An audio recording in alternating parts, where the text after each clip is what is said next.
Ooh, ladies and gentlemen, boys and girls, hockey fans around the world, welcome back to the party package. Last time I looked at the Calgary Flames, a team that is hopeful for playoff success, but maybe not be able to get there. This time I am talking about the Carolina Hurricanes, a team that I have very, very high expectations for this upcoming season. Every year, I've kind of doubted the Carolina Hurricanes, but I think this is the year that they're finally going to break through the ceiling. This team, the more I look at it, the more I see absolute success. My stupid little thing fell down. There we go. It has absolute success written all over them. In NHL 22 and every one of them, this is basically the type of team I would build every year. An established top guy, an established veteran, a up-and-coming rookie, and an up-and-coming rookie in Aho, and a superstar rookie that's just a shooting star right now. Second line, basically almost the same thing.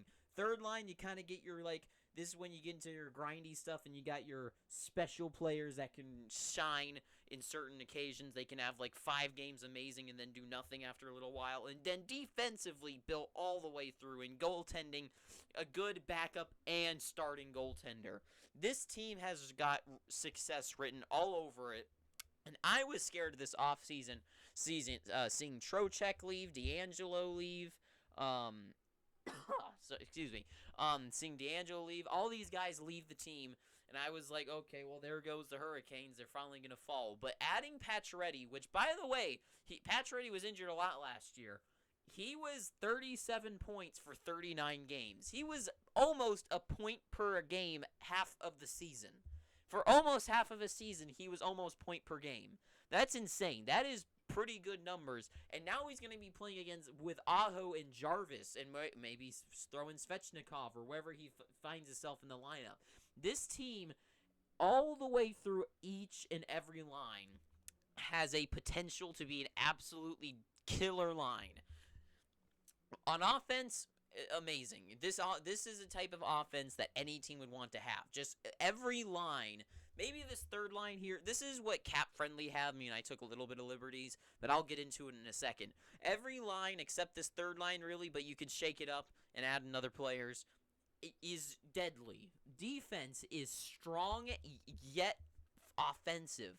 And goaltending, you got 2 goalies that can shine every night of the week. This team is going to be built so strong. Playoffs, of course, especially in the Metropolitan. They won the Metro last year. I see them totally winning it again this year. They're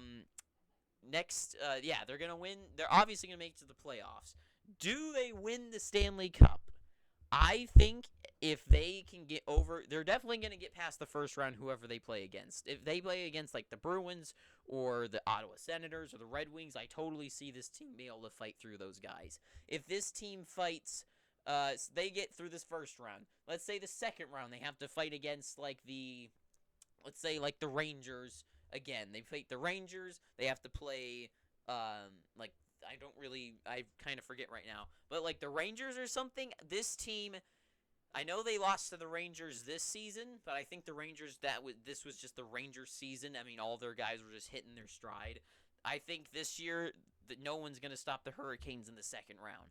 Third round's where it could get tricky, where they have to play Florida or they have to play Tampa. They have to play any of those top teams there, the Maple Leafs. One of those teams would be kind of hard, but the Maple Leafs probably not. I think this team has enough built through all the way around them to get past the Maple Leafs. The Lightning and the Florida Panthers could be really tricky because they're also built like this team, all well-rounded. But I think this team's younger, and it's got more speed, and they got more juice in the tank for them to play with, that they might be able to muscle out that team. And coming out of from the West, I think they could just at least stand a battle. I don't know who that would be. If it's the Avalanche, again. If it's I don't know. This team could very well win the Stanley Cup. Just, look at these. Seth Jarvis in his first, it wasn't his rookie year, but Jarvis here with 40 points. He had 40 points in 68 games, I think. 68 games and 40 points. He's only 20 years old. He's a year older than I am. And he's already getting 40 points. And a guy also to look at is Martin Necas. What they have listed him on the fourth line, which I think is absurd. This guy had 40 points. These guys had all less than him. Scott Kanyemi had less than him. Necas, in my head, has always been a dark horse that could easily. I think Necas should be right here. Necas should be on this second line with those guys, but I think Kotkaniemi is a good, solid player. He only got 29 points though after that offer sheet, so that's kind of. I mean, he's got what, 8 million or something, and he's only making 29 points. That's like not good. That's like Clayton Keller numbers right there. Necas is gonna be sick. I think they could unleash. I think they should put Necas up here, put Kotkaniemi with Kasha, and I put Peterson in because he was the part of the San Jose Sharks trade. And Peterson, I think I've always liked him. He was on the Coyotes as well. I've always liked him, so I would like to see him get a chance at the NHL. But putting Kotkaniemi, Kasha, and Peterson in a lineup, a bunch of young guys who got a lot of legs and a lot of juice, a lot of skill underneath them could be really strong. And put in Martinook, Stahl, and Fast. I've never liked Martinook. He played for the Coyotes. He wasn't nothing there, and he's still nothing now. Eric Stahl is on his last legs. I mean, is that Jordan? No, that's Jordan Stahl. Doesn't matter. And Jesper Fast. I like Jesper Fast, but Martinook, I get he's the alternate captain. He's like the big energy in the locker room guy. So you got to keep him on the team. He's like their Patrick Maroon. Defensively, Slavin and Burns. People like label Burns and Carlson as like not being who they used to be, which they're not. They're not exactly who they used to be. But Burns is still putting up 54 points last season, and now he's going to be on a team that actually is a winning team.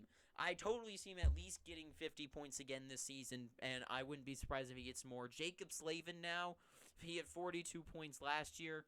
Not incredible numbers, but Slavin's not meant to be an offensive guy. He's a two-way defenseman. Brady Shea and Brett Pesce, both solid. And Ethan Bear, not Eric Bear. I don't know why I always thought his name was Eric. Ethan Bear is incredible as well. Ethan Bear, all the way through this lineup. This is like in Coughlin. I put Dylan Coughlin in because I just like him over the other picks that they had. Defense and offense, solid. All the way through the lineup. Exactly the team you want on your team. Exactly the way you want your team to be built, I should say. And Anderson and Ronta. Anderson, incredible, and then he got injured in the playoffs, and that's what knocked him out of the playoffs, and Ronta comes in. Ronta's good, but he can't be your starting solid goaltender, but he can steal a few games for you. Anderson and Ronta, amazing tandem there. This team, all the way through the lineup, is absolutely incredible. Now, at the trade deadline, like, what do? So, right now, in my head, they got to add, I think, one more piece to make them the overpowered team to go into the playoffs. They need that one more piece that, like, cements them as a superstar team. Because right now, I mean, Pacioretty, Jarvis, Fetch, nothing, like, this is all amazing, but I think they're missing that one extra player to just nail them over the head. For example, for some reason in NHL games, they always, like, Tarasenko always becomes a free agent.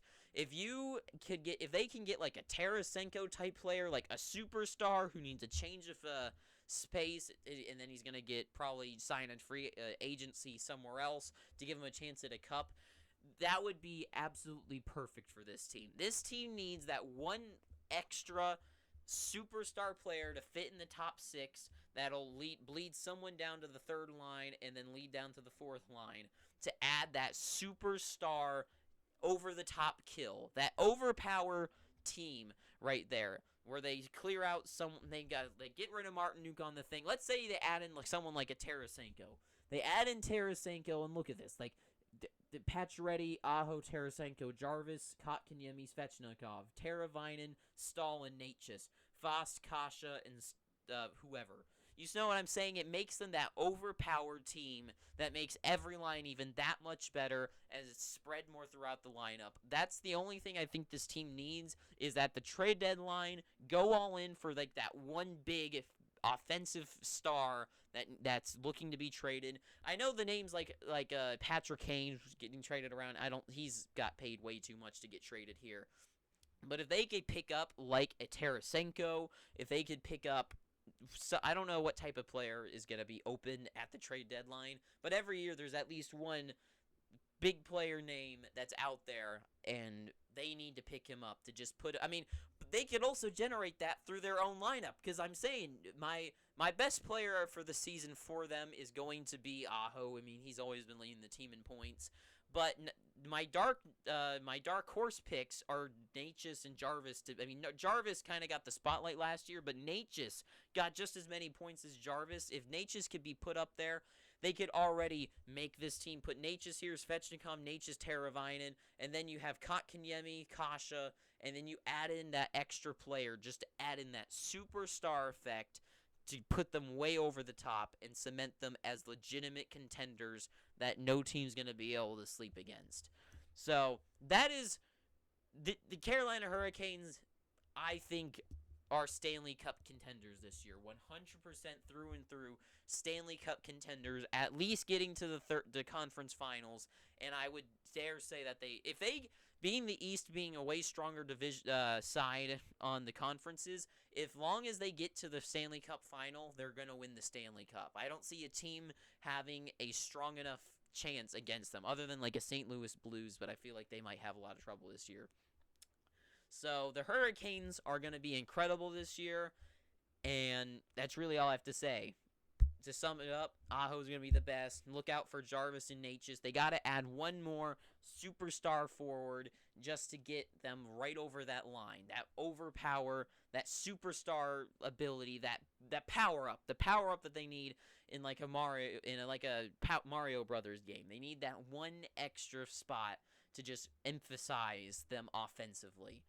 So I guess that's all I have to say today about the Carolina Hurricanes. So I guess if you enjoyed watching this video, please pick up your free subscription down below by hitting that red subscribe button and then hitting the little bell that pops up next to it. Leave a like, not a dislike. You can go down below to the comments section and leave your any sort of tants, rangents, reviews, feedbacks, comments, concerns, and any sort of whatever you want to leave words behind to tell me.